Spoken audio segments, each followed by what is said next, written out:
ఒక ఎలా చెప్పాలంటే మనము ఎప్పుడైనా కానీ చికెన్ ఫ్రై చేసేటప్పుడు అంచుల వారీగా వేయాలి అన్ని ఒక్కొక్కటి అని చెప్తాను. కాదు, ఇది అన్ని కలిపేస్తే కూడా ఎంత టేస్టీగా ఉంటుంది. ఆయిల్ ఎలా తక్కువ పడుతుంది చూద్దాం. ఇప్పుడు ఫస్ట్ ఏంటంటే ఇంగ్రీడియంట్స్ ఏం కావాలో చూద్దాము. By the way, welcome to me Silas kitchen.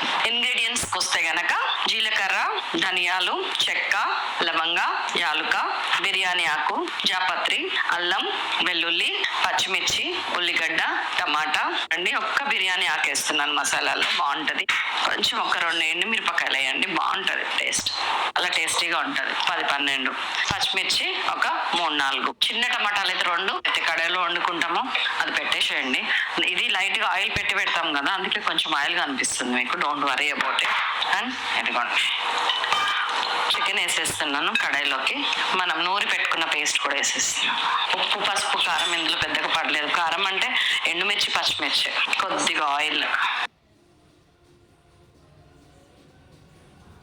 ఫ్రైకి అదే ఆయిల్ అని మీరు అనేంత టేస్ట్. సో ఇట్లాగా ఉడకనియండి ఒక 20 minutes. ఆహా, ఇప్పుడే దగ్గరకు వచ్చి గట్టి పడుతుంది. ఈ టైంలో మనం మిగతా కొద్దిగా మిరియాల పొడి వేస్తున్నాను, బాగుంటుంది. ఇదిగోండి, నాకు తెలిసి ఉల్లిపాయలో వచ్చే వాటర్ పొడి ఇట్లాంటివన్నీ కోటింగ్ అంత అయిపోయిందో.